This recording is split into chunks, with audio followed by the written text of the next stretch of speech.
Ross, will Corey Enright have a succession plan here at St Kilda? Will he be the next coach after you? Gee, that's a strong opener, isn't it? Yeah. Oh no, where does that come from? No, I saw the headline. They share what's going on. I'm really here to talk about the game. They certainly elevated Corey to senior assistant. We work really closely together.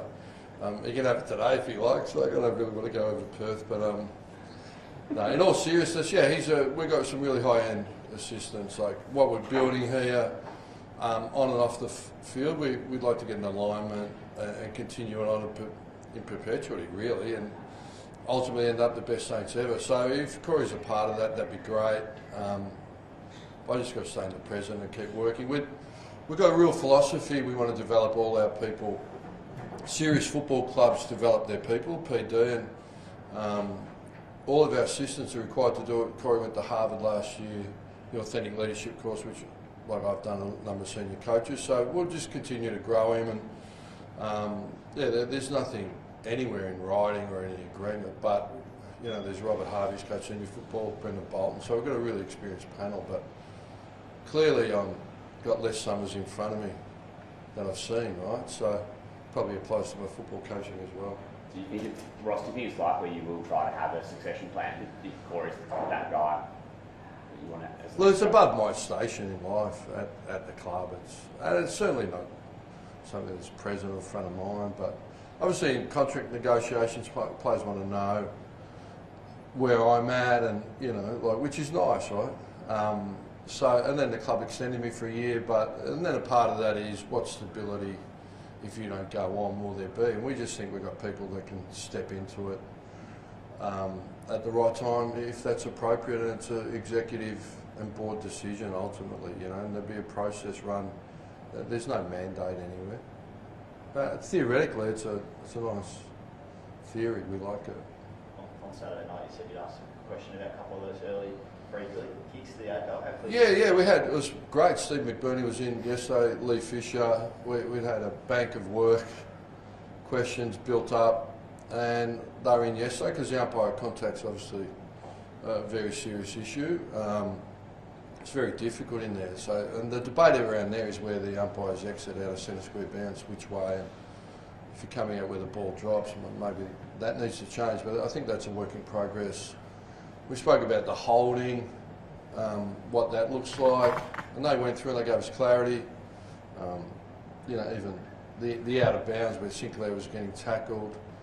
There's just those nuances. So if there's someone standing out there and the kick goes out there and they miss, well, it's not insufficient intent.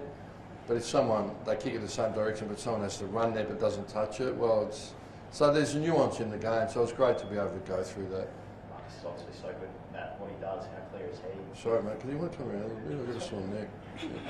Marcus is obviously so good at what he does. How clear is Who? the feedback? Marcus Windhager is so good at what he does with the tag. How clear is he on that feedback in terms of what he can and cannot do? Well, there wasn't anything from Marcus. I don't know.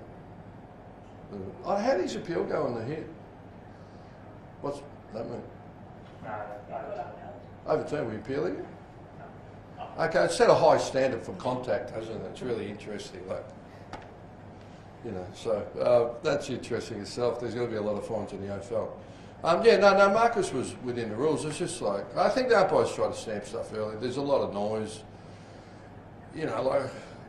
Colin would come and support it, and that's fine. And Marcus was just physically grabbed and dragged off, and so you get some clarity. I'll put your hands in the air so it's easier to see that you're being tackled without the ball in a stoppage. So, we got some clarity.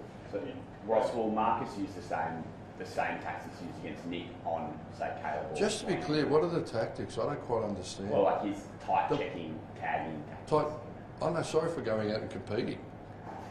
Oh, I thought you were allowed to compete though. I never knew playing on someone was a tactic. Well, it's manning up in a stoppage. The manner of the way that he's doing it. I'm just. What's that? I'm interested to know if he'll keep doing it. Since Adam was a boy, right? People have played, and the great midfielders get tighter attention. That's just the way it is. Will you tag either Caleb or Andy on Sunday afternoon, sorry? Oh, maybe not. Like I said, paraphrase Caleb yesterday in the presser, he said they're prepared for it and bring it on. Oh, terrific. Well done, Caleb. Well, what about for yourself? That's the first time you're heading back to Perth to take on Fremantle. You've taken on the West Coast since you've returned to St Kilda Stadium. Are you expecting a reaction from the Fremantle fans? Not something I thought about, to be honest. It's a decade ago. That's a 10-year rebuild. It's almost a decade. It's part of my history. I'm proud of what we achieved there. Won a few top fours, a couple of prelims, grand final. I'd walk back in comfortably. Is that across your mind at all leading into it? Not at all, mate, to be honest. Look, I don't know. Luke Ball, who I love and respect, like, you live in the past, you're depressed, look in the future, you've got anxiety, stay in the present. Do you enjoy going back to Perth? Love it. Cottesloe, beach is beautiful weather, got a lot of good friends there. Yeah, it's a great period of my life, I loved it. My kids loved it, fantastic. How's Max going, Ross? Max. Max King. I was thinking Duffy, right? Fremantle. Over in Kentucky. Great kicker. Rosie Duffy's sister just got married. Good man. Congratulations, Rosie. Very good friend out of the Dockers. Yeah, what was that, Max King? How's We Max digress. Yeah, like he's recovering. He's at home. We're going all over the place here. Yeah, so no hand salutes from me. But Max King, yeah, he's recovering. Like, it's good we can, the human side's really important. So we feel like we've identified the problem, the meniscus repair. We think his knee's in good shape. Wish we had got to it early, but we didn't for a whole bunch of different reasons that I can't explain. But so we feel in the long term we'll be in really good shape. And as always, we put our support around him. Tony Brown is over there cooking him meals at the minute. So yeah, he's good. He's had three surgeries this year. What sort of toll does that take on Max? Well, it sort of sounds dramatic. I don't know. What's he had an arthroscope exploration? 2 arthroscopes. Is that it for the year? Yeah, so he's had 2 arthroscopes. First one's just going to look. They didn't really find one, so they just got rid of the bone spur. This one's just it's not insignificant, but it's not complex either. It's just helping the cartilage. Ross, did you check out what happened with Carlton overnight with the graffiti at the club and how? So I start again? There was some graffiti. I don't know if you saw it at Princess Park over the loss yesterday. How do you think Michael Voss is feeling at the moment over there with all the criticism he's facing at the moment? Yeah, look, he's part of the brethren, right? The coaches. It's sort of a sport to try and bring coaches, right? It's the easiest media story there is. So I feel for any coach under pressure. But outside of that, I'm just focused on St Kilda. Dave spoke in the press release about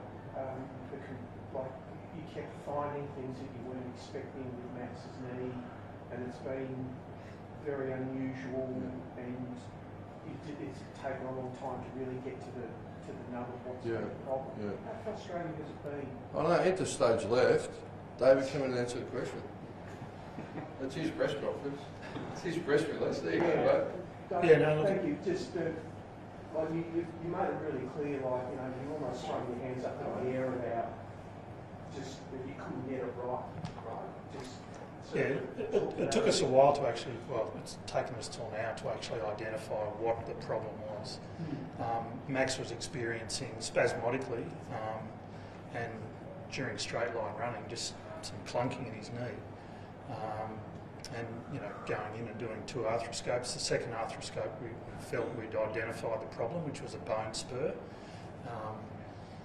But then, he comes back out and he rehabs for 8 weeks, and at the end of a session there, we think we're over the hump, and we've gotten to the problem, but he has another clunk. So we go to Adelaide, and there's a procedure over there that we sort of went through, and that under ultrasound guidance. Being able to manipulate the knee, we were able to identify the problem, and he experienced several clunking episodes in Adelaide during that procedure, which gives us confidence that we found out what it is, and the surgeons have fixed that in the most recent surgery. So was he in there anaesthetic when he was getting that clunking? Was that? No, it was just a diagnostic test under ultrasound. And how confident are you now that pre-season will be good to go? Yeah, look, he's 3 months away from a return to run, which puts him in the frame to do a full pre-season. So we're probably not going to know 100% until he gets back out on the track and does some significant running, but we're pretty confident because we're able to replicate that clunking, during that procedure in Adelaide, and the surgeons, and they took a video of that, showed it to some surgeons when we brought Max back here, and we feel we've gotten to the maximum. Hold on.